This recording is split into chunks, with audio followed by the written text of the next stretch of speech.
Hay una cosa en la vida que es importante y que a veces no le damos mucha importancia, yo al menos no lo hago, y es el calzado. Un buen calzado, unos buenos zapatos, unas buenas bambas, nos van a evitar problemas en nuestro cuerpo, va a evitar que a veces nos cansemos, incluso va a hacer que cuando lleguemos a casa y nos los quitemos, no muera nadie por el mal olor. Pero el calzado no es importante solamente que sea bueno, sino que el calzado tiene que ser adecuado también para cada situación. A mí me llama mucho la atención las mujeres cuando vais a las bodas. Para cada boda os compráis unos zapatos. Y a los 10 minutos no podéis andar ya. Unas se quitan los zapatos, otras llevan unos de recambio. Vais todas guapísimas, pero yo no entiendo por qué os gusta sufrir tanto, pero supongo que será cosa de mujeres. Si tú quieres salir a caminar por la montaña, no te pasaría por la cabeza ponerte unas botas de fútbol, de tacos, para salir a caminar, porque no son adecuadas. Si quieres ir a jugar a pádel y te pones unas zapatillas de correr, vas a acabar en el suelo un montón de veces. Cada calzado tiene su momento y tiene su situación. Así que en la vida espiritual, tanto aquellos que somos creyentes como aquellos que no, necesitamos tener el calzado adecuado en nuestros pies. Y al comenzar el segundo capítulo del libro de Hebreos, el autor presenta su primera advertencia o su primera llamada de atención y lo hace con un corazón muy pastoral, con un corazón de mucho amor hacia estos lectores, pero que también se puede aplicar a nosotros, y que así he titulado el sermón de hoy: Vigila tu salvación. Así que si queréis acompañarme, vamos a ir al capítulo número 2 de Hebreos y leeremos los versículos del 1 al 4. Hebreos, capítulo número 2, los versículos del 1 al 4.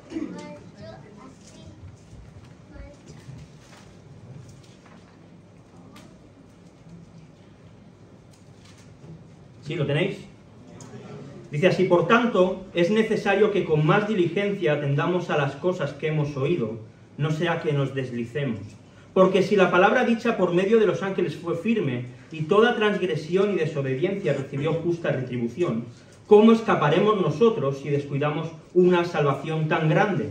La cual, habiendo sido anunciada primeramente por el Señor, nos fue confirmada por los que oyeron, testificando Dios juntamente con ellos, y con señales y prodigios y diversos milagros y repartimientos del Espíritu según su voluntad. Amén. En este texto encuentro 3 consejos o 3 advertencias que el autor da.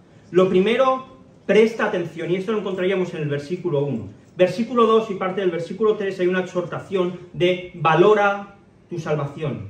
Y por último, la segunda parte del versículo 3 y versículo 4, un consejo: confía en el Evangelio. Y en esta mañana me gustaría que nos adentrásemos en cuál es la posición del autor, lo que él le quería transmitir a sus lectores, a sus oyentes, acerca de esto, y que también nos miremos a nosotros, que prestemos atención, que valoremos nuestra salvación y que confiemos en el Evangelio.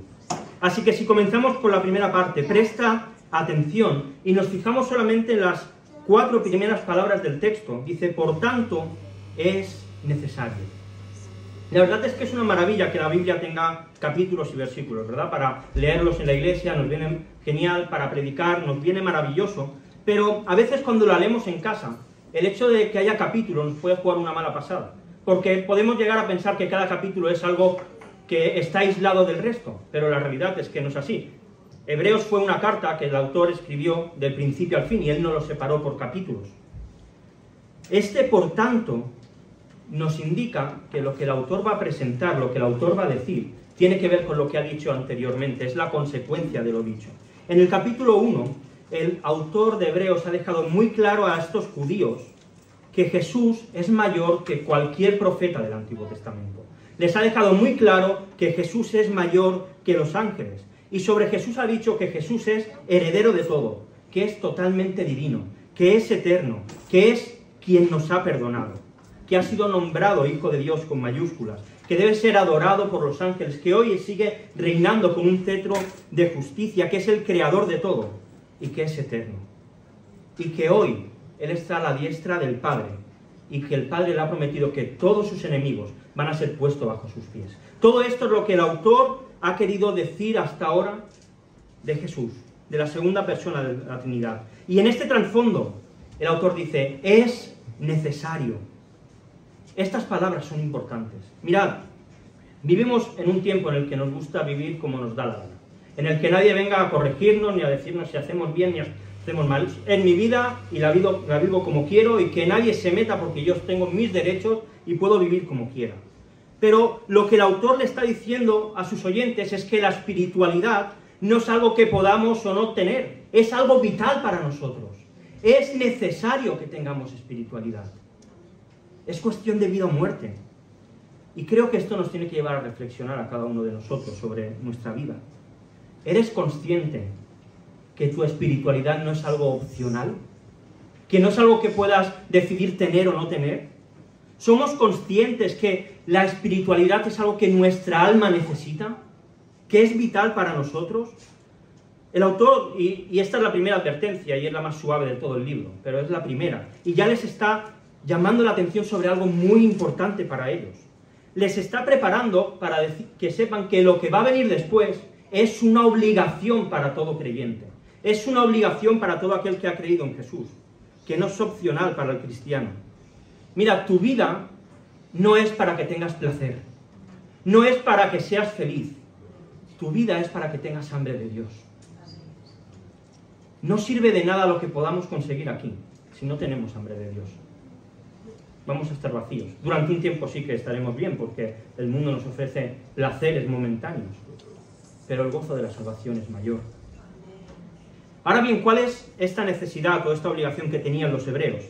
La siguiente parte del versículo nos lo dice que con más diligencia atendamos a las cosas que hemos oído. Quizá la Reina Valera a veces nos puede costar un poco entender. Déjame parafrasear esta parte. Podríamos decir que el autor les está diciendo que tienen que prestar mucha más atención a las cosas que han oído. Y es importante, aquí está hablando el autor en primera persona del plural, él se está metiendo también. Él no está en una posición superior a ellos. Dice, tenemos que atender, tenemos que prestar más atención a las cosas que hemos oído. Y esta es una advertencia clara, y es una advertencia llena de amor y de preocupación. Él está escribiendo a unos creyentes que ellos no habían visto a Jesús. No lo habían escuchado predicar, no habían visto ninguno de sus milagros, no lo habían visto morir en la cruz. Lo que sabían de Jesús, lo conocían por lo que otras personas contaban acerca de Jesús. Personas que seguramente sí que los habían visto. Quizá estos oyentes habían escuchado a Pedro, a Juan, a Pablo, y les está diciendo, estad muy atentos, y veréis que lo que estos dicen corresponde con lo que dijeron los profetas en el Antiguo Testamento. Que lo que estos dicen no es algo nuevo, sino que es lo que ya fue anunciado anteriormente. Y por favor, poned el máximo esfuerzo en aplicar esto a vuestra vida. Y estos lectores, estos oyentes, tenían testimonios a los que tenían que prestar atención. Pero ¿sabéis algo? Nosotros tenemos más que ellos. Porque cuando ellos escuchaban no tenían una Biblia así como la nuestra. El canon fue alrededor del año 400, fue cuando se cerró y se decidió los libros que habían. Nosotros tenemos una revelación mucho mayor que la que tenían ellos. Y por eso tenemos la obligación de prestar mucha más atención a la Biblia, de leerla, de estudiarla, de meditar, de reflexionar, de aplicar. Y mirad, esto no puede ser algo que hacemos cuando me apetece o cuando me acuerdo o de vez en cuando. Es una obligación para cada uno de nosotros. Porque, mira, si tú no lees la Biblia, que Jesús dijo que es el pan, que es la comida, que es el alimento. Si tú no te alimentas de esto, te alimentas de otras cosas. Todos nos alimentamos, todos alimentamos nuestra alma. Ahora bien, si tú no te alimentas de la Biblia, de la palabra de Dios, ¿de qué te estás alimentando? Porque de lo que te alimentes producirás en tu vida. No podemos pretender querer crecer espiritualmente si no leemos la Biblia. Es imposible. Y el autor de Hebreos les está diciendo eso. Prestad atención a todos estos testimonios, a nosotros, prestad atención a lo que dice la Biblia. Necesitamos hacerlo. Porque si no lo hacemos, hay un riesgo grande. Dice el texto, no sea que nos deslicemos. Al principio os hablaba del calzado y de lo importante que es para mantenernos firmes y para no caernos. Así que el autor lo que les está diciendo es que si cumplen su obligación de estar atentos a aquellas cosas que les están diciendo, ellos van a estar firmes y no se van a resbalar. Si miramos otras versiones de la Biblia en castellano, la Biblia de las Américas habla de desviarnos, de no desviarnos, la Nueva Versión Internacional habla de perder el rumbo, y la traducción al lenguaje actual habla de apartarnos del camino que Dios nos señala. Así que el enfoque que el autor está dando no es solo a no caerse, sino es a ir en el sentido correcto, es a ir en la dirección a la cual tenemos que ir. Y creo que tenemos que autoexaminarnos cada uno de nosotros. En tu cristianismo, ¿cómo estás ahora? ¿Estás de pie o te has caído? ¿O te has resbalado? Pero no solo eso, ¿dónde te estás dirigiendo? ¿Cuál es tu rumbo? ¿Hacia dónde vas? ¿En qué camino estás viviendo?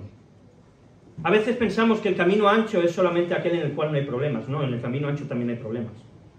Pero mira, la diferencia entre el camino ancho y el camino estrecho se llama lucha contra el pecado. Porque en el ancho te da todo igual. Pero en el estrecho, la lucha es contigo mismo.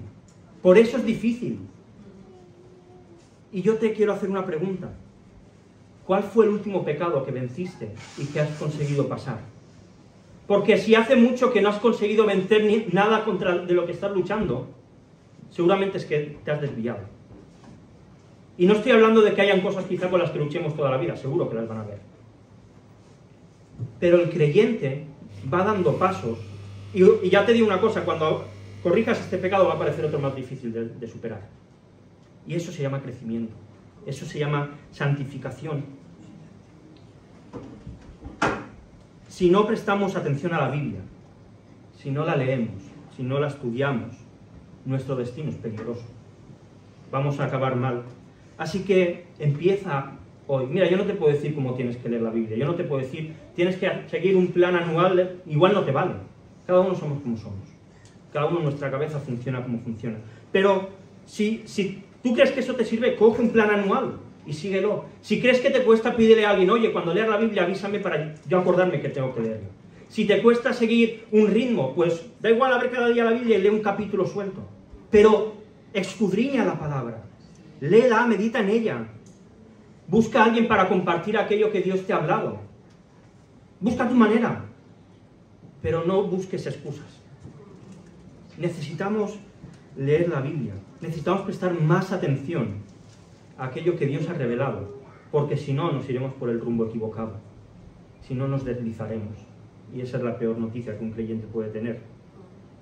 Si hasta aquí hemos visto la primera parte de esta advertencia, presta atención. El segundo versículo nos lleva a la segunda advertencia, que yo he titulado Valora la salvación. Y dice así, porque si la palabra dicha por medio de los ángeles fue firme. El versículo comienza con ¿por qué? Que de nuevo nos quiere advertir que el autor nos va a explicar por qué tenemos que prestar atención, porque él nos ha dicho lo anterior. Y habla acerca de la palabra que fue dicha por medio de los ángeles y que tiene que ser creída. Ahora bien, ¿cuál es esta palabra que fue dicha por medio de los ángeles? Esta es la cuestión. Si no entendemos esto, el resto no sirve de mucho. El autor se está refiriendo a la ley.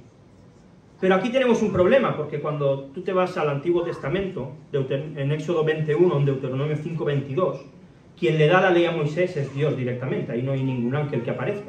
Por tanto, ¿por qué el autor de Hebreos está citando aquí a los ángeles?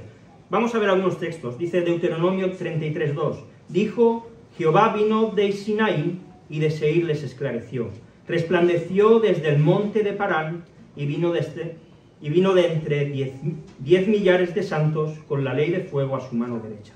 Aquí sí que vemos en Deuteronomio, como Moisés recoge, que los ángeles participaron en llevarle la ley a Moisés.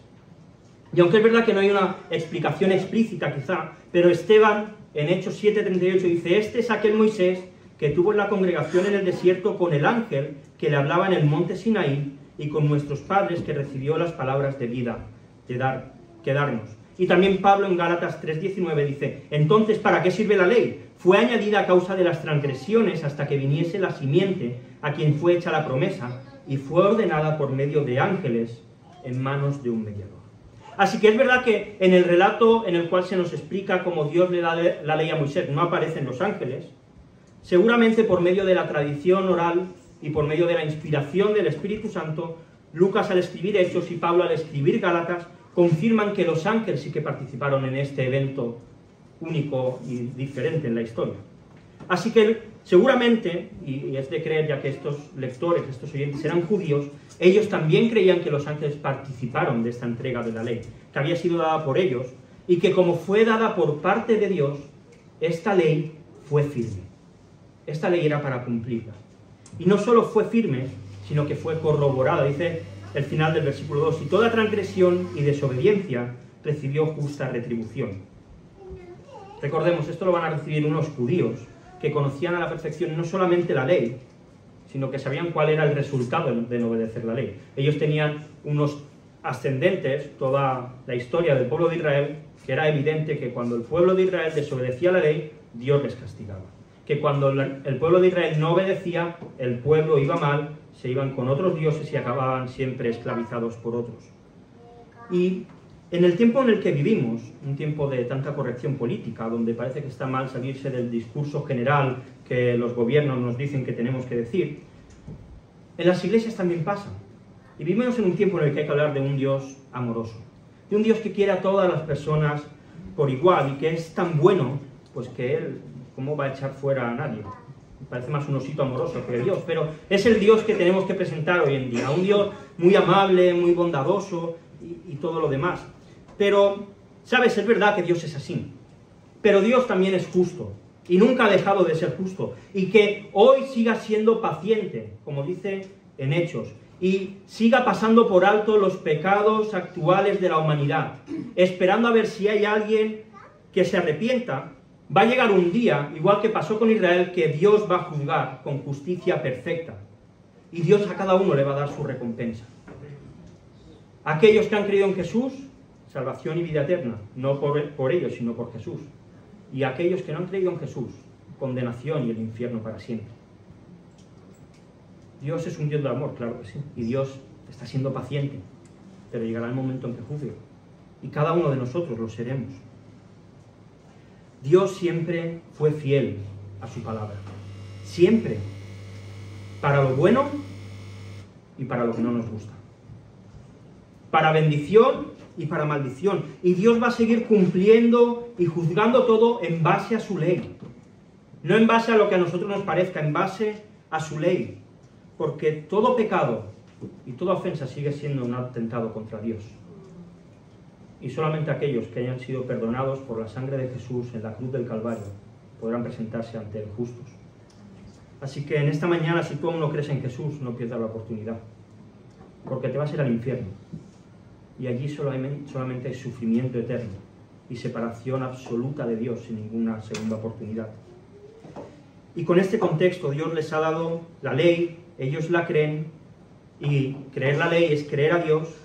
Dios actúa con justicia con aquellos que la rompen. Comienza el tercer versículo con una pregunta que es muy importante. ¿Cómo escaparemos nosotros si descuidamos una salvación tan grande? De nuevo, el autor de Hebreos se mete él en el saco. Él no está hablando desde la superioridad, él está ahí diciendo, cuidado que yo también estoy con vosotros, estamos todos en la misma situación. Si la ley que fue dada por medio de los ángeles, y Dios ha castigado a aquellos que han quebrantado la ley, y que para nosotros es digna de ser creída, ¿cómo no vamos a prestar atención a aquello que Jesús ha dicho? Y si lo hacemos, si no prestamos atención, ¿cómo no vamos a escapar de esa consecuencia?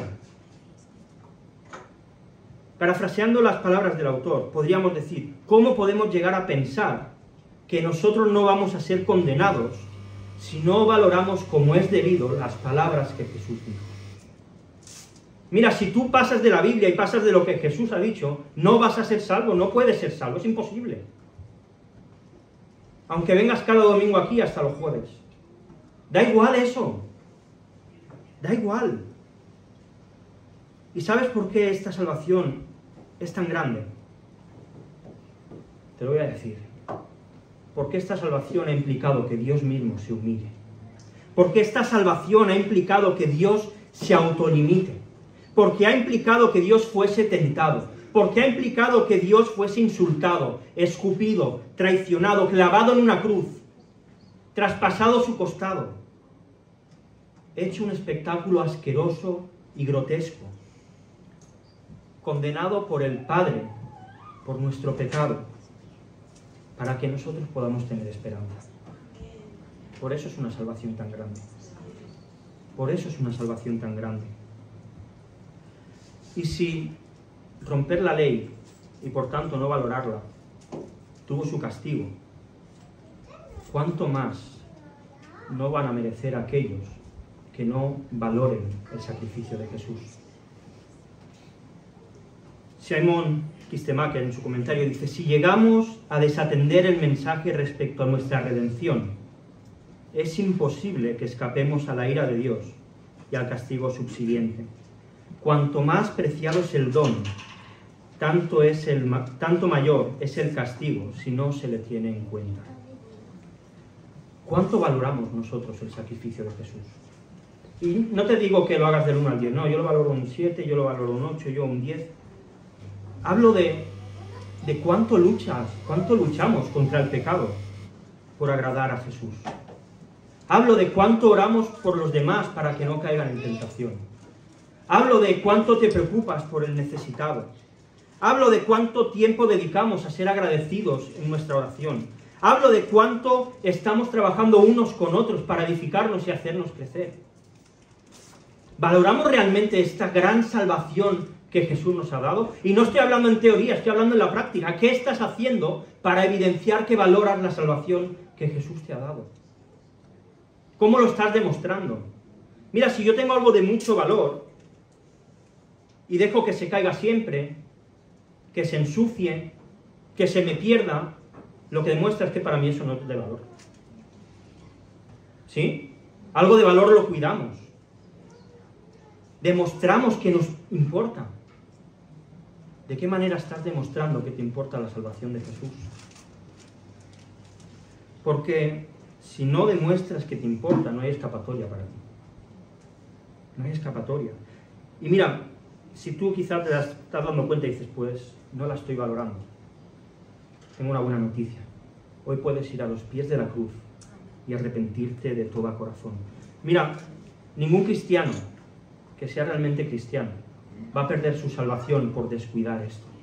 Ahora bien, Pablo en 1 Corintios 11 habla que si no discernimos correctamente el cuerpo de Jesús, y es exactamente la misma idea que el autor de Hebreos está presentando aquí, si no valoramos correctamente la salvación que Él nos ha dado y lo que ha supuesto para Jesús, comemos y bebemos juicio para nosotros mismos.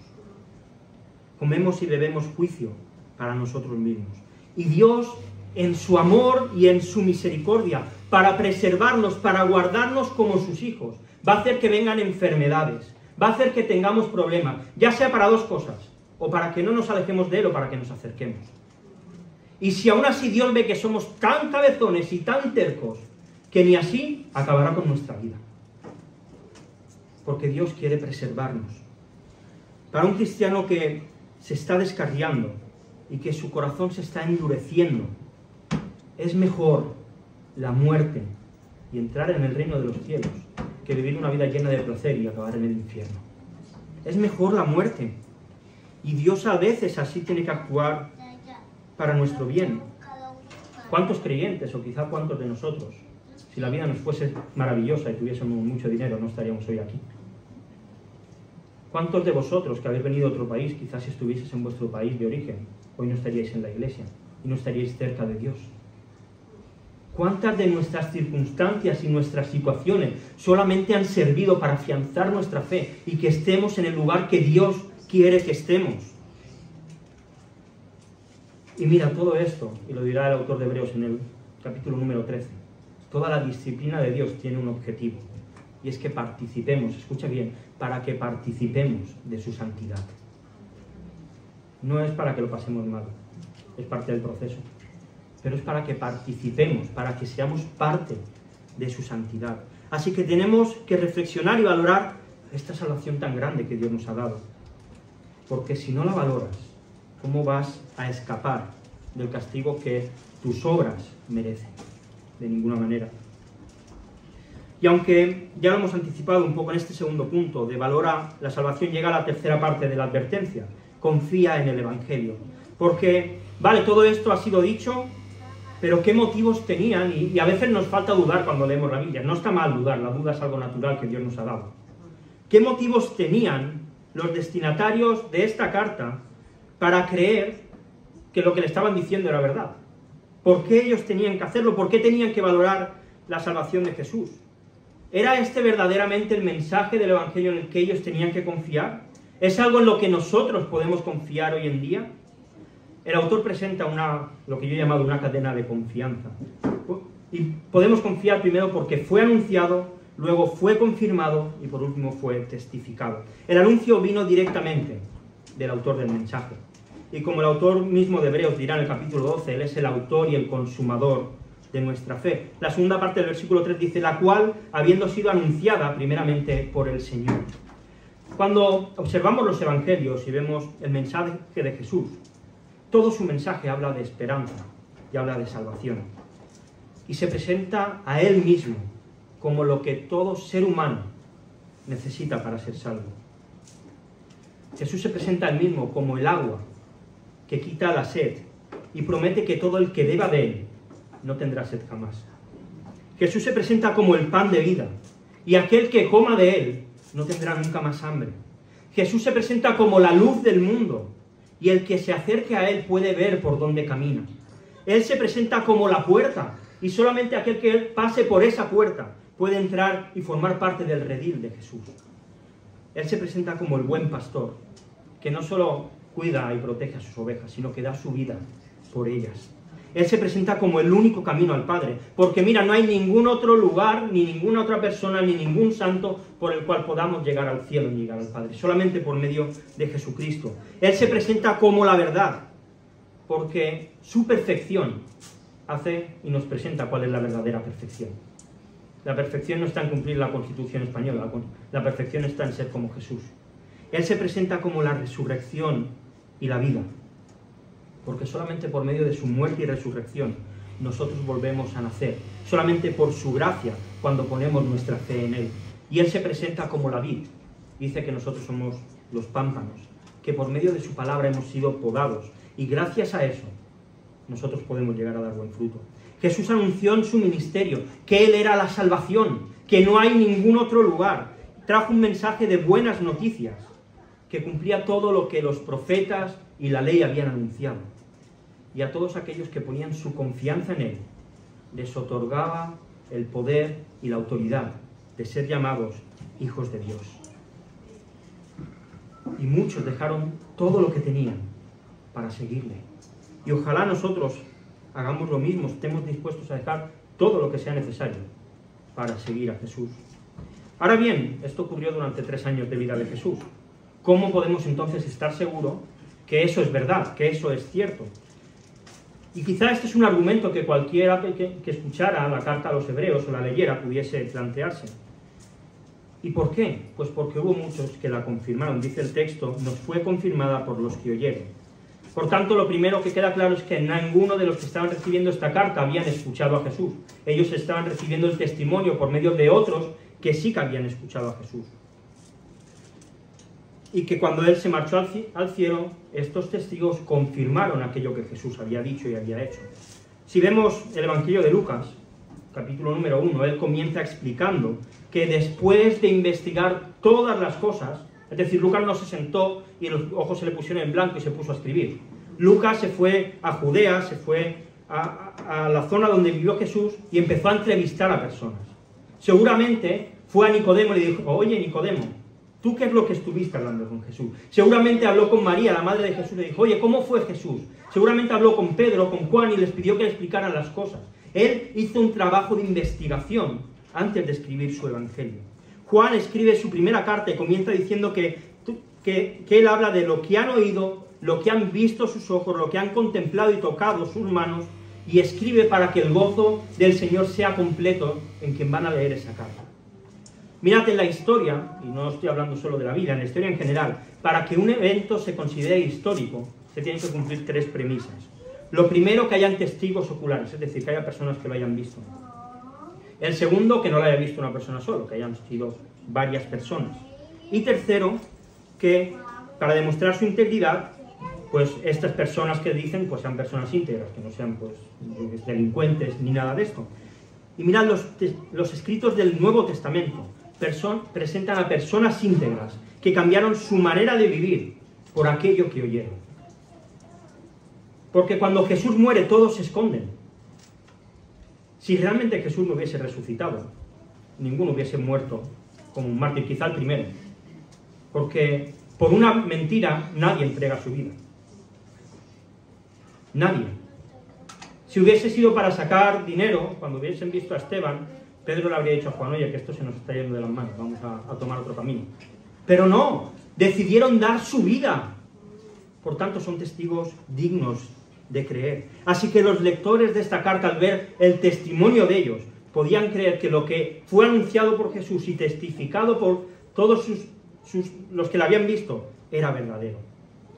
Pero mirad, el Evangelio no solo fue anunciado por el Señor y confirmado por los que lo oyeron, sino que el versículo 4 nos dice que fue testificado. Dice, testificando Dios juntamente con ellos, con señales y prodigios y diversos milagros y repartimientos del Espíritu Santo, según su voluntad. Aquí está el testigo verdadero. Y no son los oyentes. El testigo es Dios. Testificando Dios. Y Dios testificó a través de señales, de prodigios y del poder del Espíritu Santo.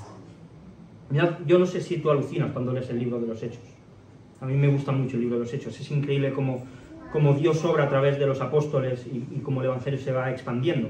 Y concretamente en Pentecostés, en el momento en que el Espíritu Santo se derrama y a partir de ahí todos los creyentes reciben poder para empezar a proclamar las buenas nuevas de salvación y a predicar el Evangelio. En muchos casos acompañado de sanidades, de profecías y de hechos poderosos. Pero hay algo importante aquí, que a veces pasamos por alto, porque no llama tanto la atención. Desde Pentecostés, las manifestaciones poderosas de Dios siempre han tenido un objetivo principal. Cuando vemos lo que ocurre, comienzan a hablar en lenguas, hay alboroto, algunos piensan que están borrachos, les acusan de esto, y entonces Pedro toma la palabra, y lo que hace Pedro es relacionar lo que estaba ocurriendo, ese evento tan llamativo, con el Evangelio de Jesucristo. Toda obra del Espíritu Santo tiene como propósito glorificar al Hijo de Dios. Toda obra. Y estamos ante otro texto que de una manera maravillosa nos presenta la Trinidad. El Hijo anuncia el Evangelio, el Padre lo testifica y el Espíritu Santo lo hace evidente. La Trinidad trabajando en favor de las buenas noticias. Y esto, mirad, es importante, porque no era Pedro ni Juan los que hacían milagros. Era Dios, a través del Espíritu Santo, el que obraba. Cuando Pablo llega a Malta, una víbora le pica y no muere, y aquí la gente le quiere poner como un Dios. Cuando nosotros podemos decir, y estoy seguro que en medio nuestro, Dios también ha testificado la verdad del Evangelio. Y tenemos casos que hemos recibido la llamada de un doctor diciendo, oye, mira, aquí no hay nada que hacer. Y Dios ha obrado y ha sanado. Y tenemos casos, seguro que algunos podemos contar, de que parecía que la vida se acababa y Dios obró y sanó. Pero es Dios quien obra a través del Espíritu Santo, no es ninguna persona. No existe el ungido del Señor que te va a dar sanidad, ni te va a dar prosperidad, ni te va a dar salvación. No existe, es el Espíritu Santo. Y sí, Dios a veces utiliza a algunas personas con más poder que a otras, pero no por nada, sino porque a él le ha dado unos dones y a otra persona le da otro, pero no es más que eso, no es por la persona, es el Espíritu Santo. El Evangelio fue testificado por medio del poder del Espíritu Santo y en lo que se produjo, y aquí es donde, si tú quieres ver si un avivamiento es verdad, esta es la clave, se produjo conversiones. Los avivamientos no son movimientos y jaleos, se traducen en conversiones. Donde hay jaleo, donde hay teóricamente sanidades y muchas cosas, si eso luego no perdura, no viene de Dios. Conversiones. Pentecostés, conversiones.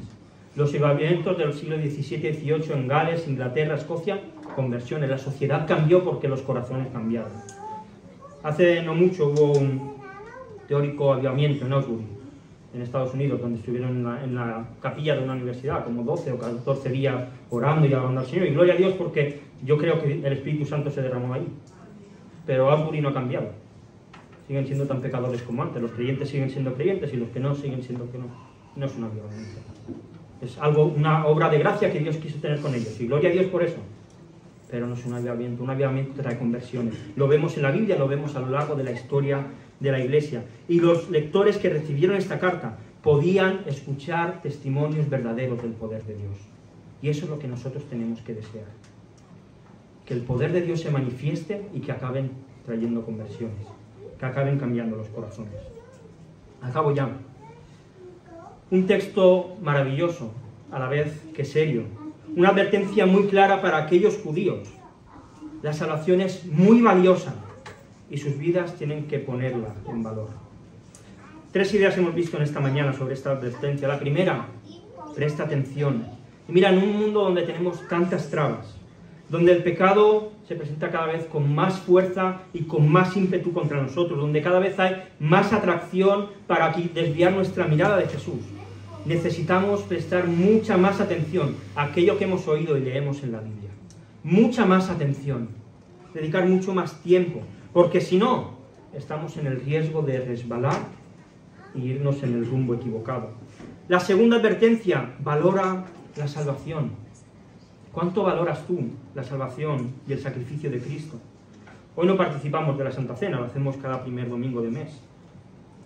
Pero durante esta semana, ¿cuántas veces estás parado a pensar en lo increíble que Jesús hizo por ti? ¿Cuántas veces, cuando llega la tentación, te plantas y dices, yo no puedo hacer esto porque va a ofender a aquel que murió por mí? ¿Qué es la salvación de Jesús por ti? ¿Cuánto vale para ti? ¿Cuánto te importa? ¿Qué estás dispuesto a perder solamente por valorarla? Porque mira, si no has valorado de la salvación de Jesús, si aún no disfrutas de ella, hoy tienes oportunidad de acercarte a Él. Si llevas años aquí y te has dado cuenta que te has caído y que estás yendo en otro rumbo, hoy tienes oportunidad para acercarte a Jesús. No pierdas esta oportunidad. Y la tercera, confía en el Evangelio. Y aquí no estoy hablando de saber qué significa el Evangelio, saber la definición del diccionario. Estoy hablando de cómo vivimos el Evangelio. Hay algo que escuché hace unos días y que me llamó la atención. Y es que cómo puede ser que nosotros digamos que tenemos las buenas noticias de Dios y nuestras caras siempre estén tan tristes. ¿Cómo puede ser que nosotros digamos que queremos estar con el Señor en el cielo y cuando a alguien el Señor le llama en su lecho de muerte oramos para que no vaya con Él? Y no estoy diciendo que no hay que orar por los enfermos, pero yo creo que me entendéis. La muerte es un paso hacia un sitio mejor. Como dice Ray Ortlund en su libro El Evangelio, cómo la Iglesia refleja la hermosura de Cristo, dice, la necesidad en nuestros tiempos es nada menos, escucha bien esto, que la recristianización de nuestras iglesias. Solo según el Evangelio. Sin nada más, vivimos tan cargados de todo lo que hemos montado aquí, que a veces el Evangelio desaparece para dar paso a nuestros programas y a nuestras formas. Tanto en doctrina como en cultura. Por Cristo mismo. Mira, cualquier cosa que hagamos en la iglesia, que haga que dejemos de mirar a Jesús, no está bien. Y no estoy diciendo que haya cosas, quizás sí. Es decir, no estoy criticando a nadie. Quiero dejarlo claro. Pero quizá a veces sí que tenemos que replantearnos cosas y decir, cuidado, porque esto era bueno y es bueno, el fondo es bueno, pero nos está diciendo que nos desviemos. Cuidado. Confía solo en Jesús. Confía solo en su verdad. Confía solamente en el Evangelio, porque ahí es donde vamos a encontrar lo que nuestra alma necesita. Y te dejo un reto. Piensa qué cosas de tu vida tienes que cambiar para valorar la salvación de verdad, para evidenciar que te importa, para demostrar en tu día a día que lo que Jesús hizo por ti es realmente importante. Y empecemos a valorar esta salvación tan grande que Cristo nos ha dado. Vamos a ver. Señor, gracias por esta advertencia tan dura, Señor, porque es muy clara y muy evidente, pero a la vez tan llena de amor, de esperanza y de misericordia. Y, Señor, tú sabes lo que tantas veces nos cuesta, lo que a veces hace que nos caigamos, que nos desviemos, lo que a veces nos cuesta pues pararnos a leer la Biblia y hacerlo bien, leyéndola y meditando en ella. Y Señor, te rogamos que tú avives nuestras vidas, Señor, que avives nuestros corazones, que nos des hambre de ti. Sabemos que es nuestra responsabilidad y queremos hacerlo, pero tantas veces nuestra carne nos tira y no somos capaces pues, de obrar. Rescátanos, Señor, en las tentaciones. Ayúdanos a ver la salida que tú nos has prometido. Y por favor, Señor, ten misericordia de nosotros. Queremos valorar tu sacrificio, Señor. Si tenemos que pasar por problemas, por enfermedades, Señor, hazlo si es para tu gloria. Y, Señor, que queremos, Señor, y deseamos que llegue el día pues, en que tú vuelvas y te podamos ver cara a cara. Pero mientras tanto, ayúdanos a vivir vidas que te glorifiquen, vidas que te honren y vidas que ofrezcan esa salvación y esas buenas noticias que nosotros hemos recibido, Señor. Gracias por esta iglesia, gracias por los que estamos, Señor. Y si alguien no te conoce, revélate tu vida a su corazón, que realmente pueda confiar en tu sacrificio como medio de salvación.